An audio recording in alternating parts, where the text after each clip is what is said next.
Everyone, welcome to study extraordinary. आप सभी लोगों के जहाँ तक है फर्स्ट टर्म एग्जाम्स चल रहे होंगे, किसी के प्री बोर्ड चल रहे होंगे या फिर आने वाले होंगे। अब उस सब में क्या होता है कि इंग्लिश का जब पेपर होता है तो राइटिंग सेक्शन की बड़ी प्रॉब्लम होती है।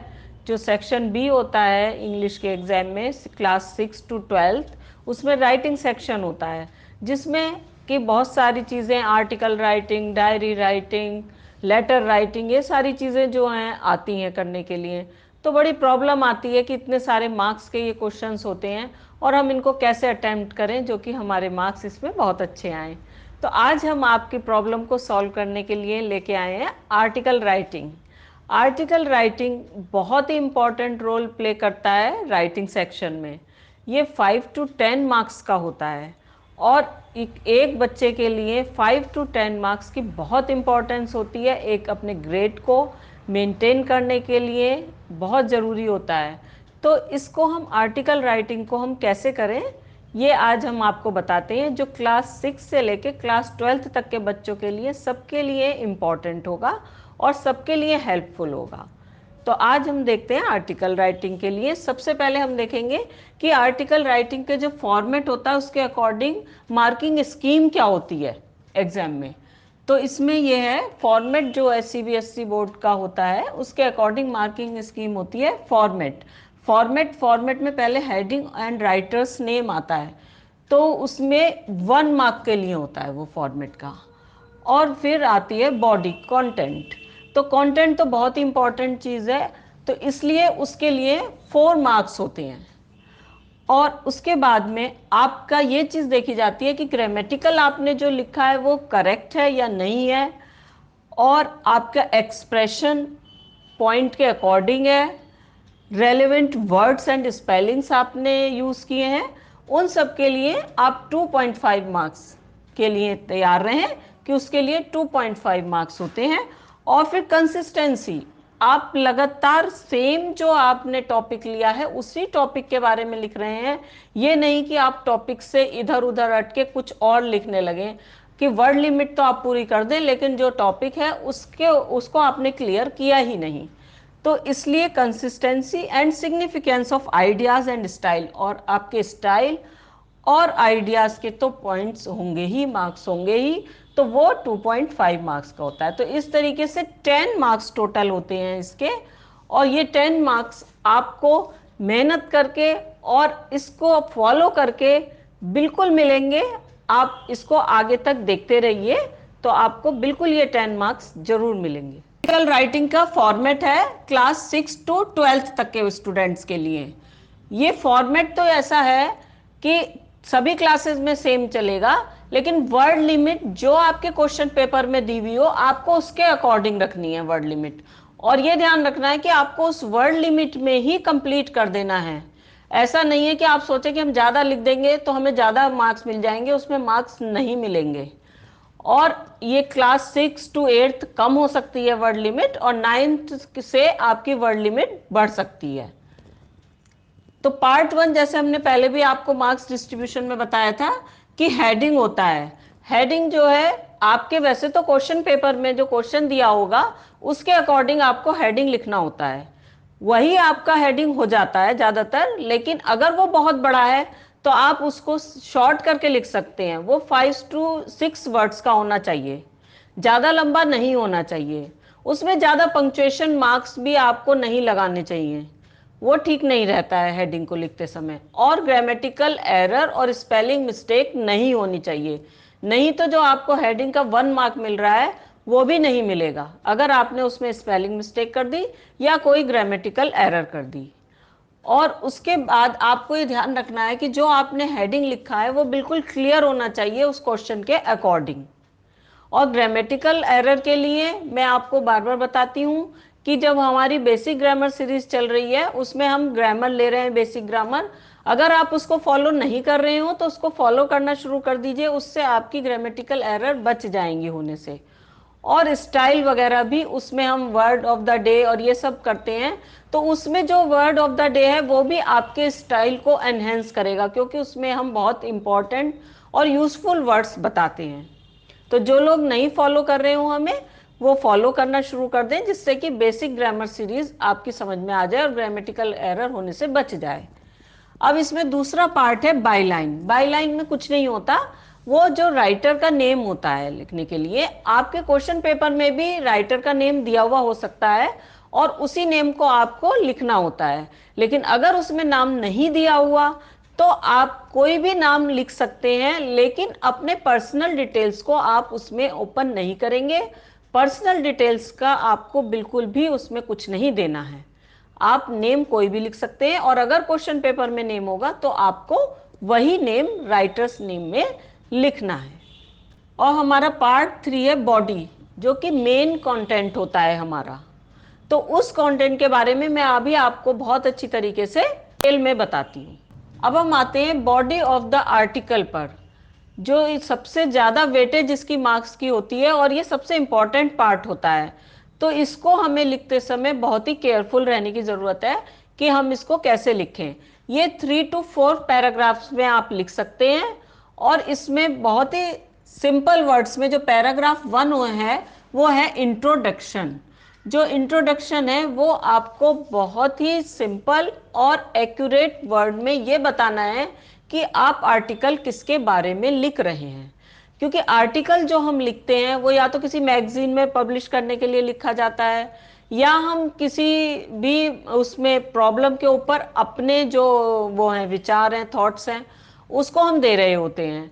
तो इंट्रोडक्शन में हमको टू द पॉइंट, साफ साफ शब्दों में, बहुत सिंपल लैंग्वेज में ये बताना है कि हम किसके बारे में आर्टिकल लिख रहे हैं और हमें उसके बारे में क्या करना चाहिए। आप कोई कोटेशन से भी स्टार्ट कर सकते हैं, वो बहुत ही गुड स्टार्ट होता है जिसको हम कोटेशन से स्टार्ट करते हैं, बहुत ही इंप्रेसिव लगता है वो। या हम कुछ फ्राइटफुल फैक्ट्स के से भी स्टार्ट कर सकते हैं। जैसे कि मान लिया आजकल आपके ऊपर कोई आर्टिकल लिखने के लिए आता है कि आप कोविड-19 की क्या सिचुएशन है, या कोविड-19 के बारे में आप अपने विचार बताइए आर्टिकल में। तो आप फ्राइटफुल फैक्ट्स दे सकते हैं कि ये किस तेजी से बढ़ रहा है, डेली कितने केसेस आ रहे हैं, कितने इसमें जो है मौत हो रही हैं और कितना वो जो है पेशेंट एक्टिव हैं। तो ये सारी चीज़ें जो हैं आप उसमें दे सकते हैं इंट्रोडक्शन में, लेकिन बहुत ही ज़्यादा लेंदी नहीं करना है। हमें इंट्रोडक्शन को सिंपल और शॉर्ट ही रखना है। अब है पैराग्राफ 2 and 3। तो इसमें पैराग्राफ 2 and 3 में आपके बहुत सारे जो मेन चीज़ें होती हैं, जिसमें कि आपको ज़्यादा ध्यान रखना है अपने स्टाइल पर, अपने प्रिसाइसनेस पर, इररेलेवेंट टॉपिक से बिल्कुल नहीं जाना है। वो सारी इंपॉर्टेंट चीज़ें इन पैराग्राफ 2 और 3 में आपको बहुत ज़्यादा ध्यान रखना है। तो इसमें हम स्टार्टिंग में टाइप्स बताते हैं कि जो भी प्रॉब्लम है वो किस किस तरह की प्रॉब्लम है, उसके क्या क्या टाइप्स हैं, ये हम स्टार्टिंग में देंगे इसमें पैराग्राफ में, सेकंड पैराग्राफ में। और फिर करंट सिनेरियो, फिर उसमें इस समय पे जो है उस प्रॉब्लम से हमारे जो समाज है, देश है, वर्ल्ड है, उसमें क्या क्या जो है वो बातें आ रही हैं सामने उस प्रॉब्लम से रिलेटेड, वो आपको देना है। तो जो सेकंड पैराग्राफ है उसमें हमने टाइप्स बताए कि जो है इसके प्रॉब्लम के क्या क्या टाइप्स होते हैं, डिफरेंट टाइप्स बताते हैं। और फिर करंट सिनेरियो, क्योंकि इस प्रॉब्लम का क्या आज के टाइम में जो है इफेक्ट पड़ रहा है, इसके एडवांटेजेस या डिसएडवांटेजेस जो भी हैं वो हमें इसमें डिटेल में देने हैं। और मेन बात आपकी, बार बार आपको ये ध्यान रखना है कि ग्रामेटिकल एरर नहीं हो और आप जो है पॉइंट के अकॉर्डिंग ही लिखेंगे, उसके टॉपिक के अकॉर्डिंग ही लिखेंगे, टॉपिक से दूर नहीं जाएंगे।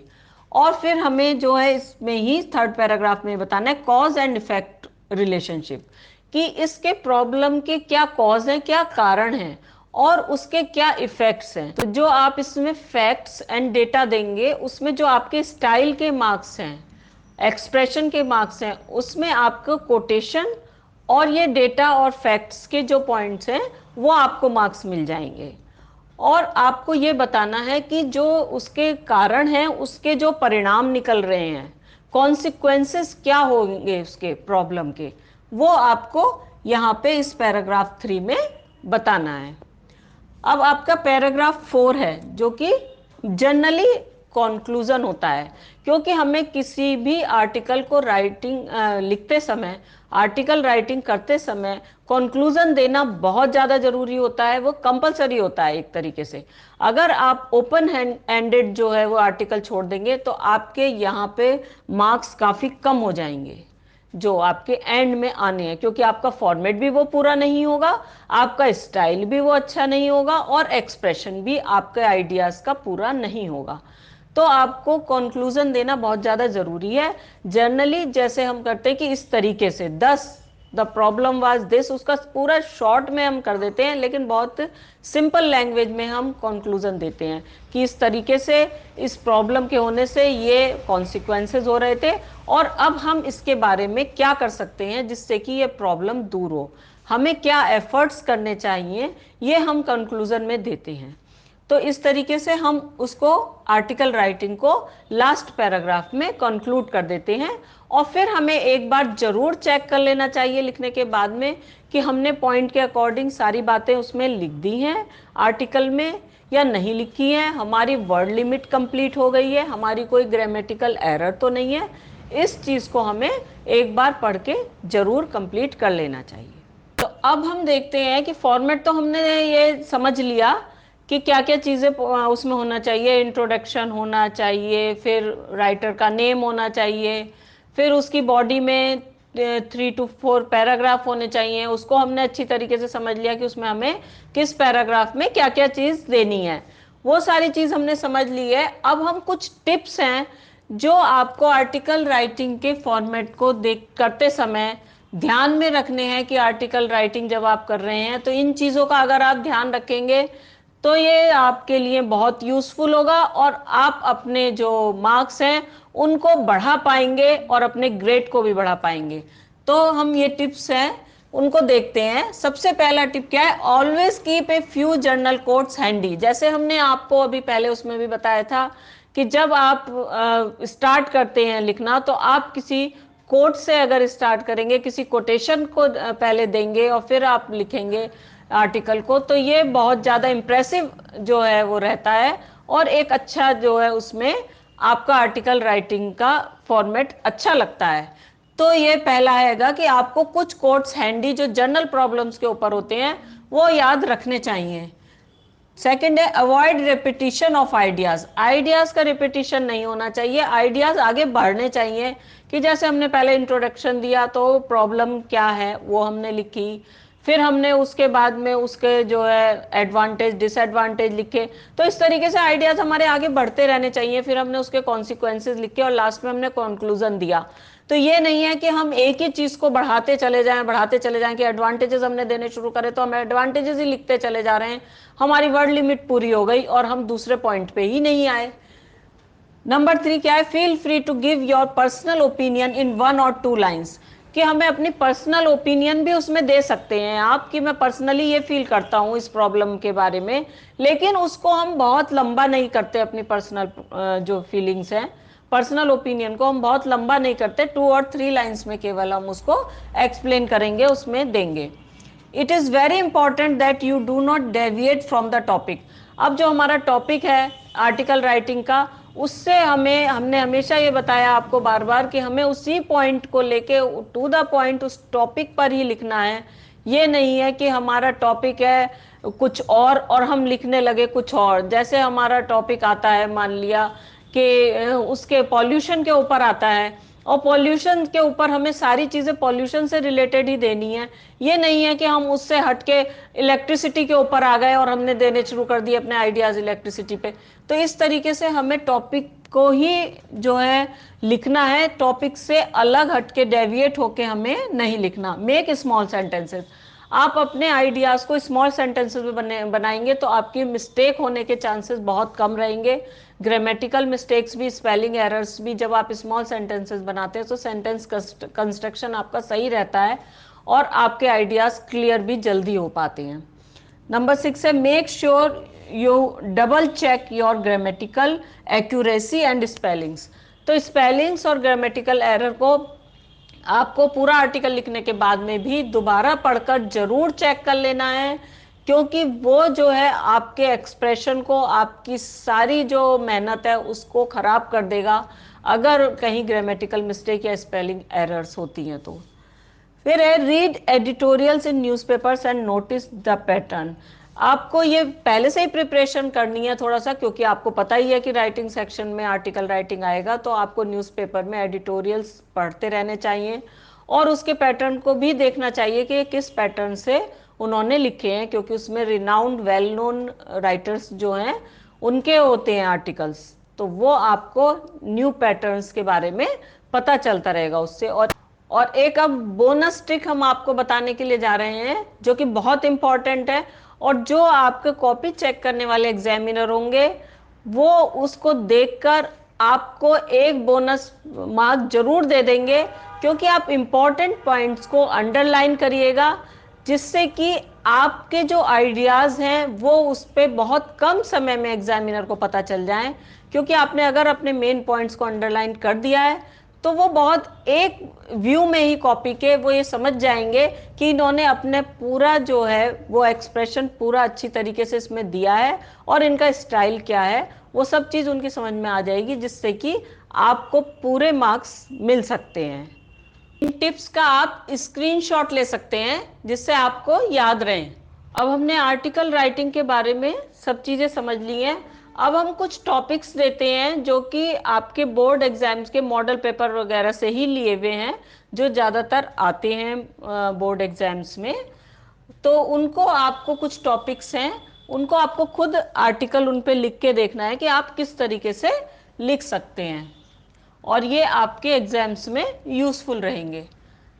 तो ये क्वेश्चन ज़्यादातर ऐसे आता है, write an article in 150 to 200 words on. फिर आपका टॉपिक है importance of outdoor games. You are Srija और थॉमस नाम दे रखे हैं, तो आपको राइटर नेम में यही लिखना है, और इम्पॉर्टेंस ऑफ आउटडोर गेम्स में ही आपको लिखना है, जिससे कि उसी टॉपिक को आपको इलेबोरेट करना है। शुरू में आप आउटडोर गेम्स की इम्पोर्टेंस के ऊपर कोई कोटेशन दे सकते हैं, फिर आप उसके दिखा सकते हैं, बता सकते हैं कि जो है इसके क्या क्या फ्राइटफुल फैक्ट्स हैं कि जो आउटडोर गेम्स नहीं करते हैं उनकी हेल्थ को जो इससे प्रॉब्लम आती है। फिर आप उसमें कुछ डेटा दे सकते हैं, बाद में उसके बारे में एडवांटेज डिसएडवांटेजेस क्लियर कर सकते हैं, फिर कुछ फैक्ट्स और डेटा दे सकते हैं, और फिर कंक्लूजन। इसी तरीके से दूसरा टॉपिक है festivals of India. You are Karuna और करण। तो फेस्टिवल्स ऑफ इंडिया में आपको पता है India is a land of diversity, इसमें इतने सारे फेस्टिवल्स होते हैं, बहुत तरह तरह के फेस्टिवल्स होते हैं, तो ये बहुत ही इजी टॉपिक और बहुत ही अच्छा रहेगा। इसमें आप बहुत सारे फेस्टिवल्स के नेम जो हैं वो दे सकते हैं, और अपने एक्सप्रेशन उन फेस्टिवल्स की स्टोरीज, रिलेटेड स्टोरीज आप किसी की दे सकते हैं डिटेल में, और फिर आप उसको कंक्लूड कर सकते हैं। नंबर 3 है grow more trees to reduce pollution for your school magazine. अब ये आपको स्कूल मैगजीन के लिए एक आर्टिकल लिखना है कि grow more trees to reduce pollution, ये आपको स्कूल मैगजीन के लिए लिखना है। और ये मैं समझती हूँ आई थिंक कि जब आप लिखने बैठोगे तो इसमें आपको बहुत सारे आइडियाज आ जाएंगे, क्योंकि ये तो बहुत जनरल प्रॉब्लम है और आजकल ज़्यादातर डिस्कस की जाती है। और ये जो करंट टॉपिक पे आपको दे रही हूँ मैं, एक टॉपिक है our relation with neighbouring countries, जो आप आजकल न्यूज़ में, न्यूज़पेपर में बहुत ज़्यादा इसके बारे में पढ़ रहे होंगे। तो ये आपको उससे रिलेटेड जो है इंफॉर्मेशन, थोड़ी सी डेटा और इंफॉर्मेशन आपको लेनी होगी, और उसके अकॉर्डिंग आपको ये आर्टिकल लिखना होगा। तो आई होप कि आपको आर्टिकल राइटिंग के सारे इंपॉर्टेंट पॉइंट समझ में आ गए होंगे, और अब आर्टिकल राइटिंग करने में आपको ज़्यादा प्रॉब्लम नहीं आएगी। और अगर आपको कोई डाउट्स है इससे रिलेटेड तो आप कमेंट में दे सकते हैं, और नहीं तो आप हमारा जो इंस्टाग्राम हैंडल है @study_extraordinary, उस पर भी आप अपने जो है व्यूज़ दे सकते हैं, और जो भी आपकी प्रॉब्लम है वो आप लिख सकते हैं। और जिस भी राइटिंग सेक्शन के और दूसरे टॉपिक के बारे में आप जानना चाहते हैं वो भी आप लिख सकते हैं, तो हम आपके व्यूज़ के अकॉर्डिंग अपना नया टॉपिक पे वीडियो बनाएंगे और आप इसको लाइक करिएगा और अपने फ्रेंड्स को शेयर करिएगा और हमारे चैनल स्टडी एक्स्ट्रा ऑर्डिनरी को सब्सक्राइब करिएगा। ये बातें बिल्कुल नहीं भूलिएगा। बाय।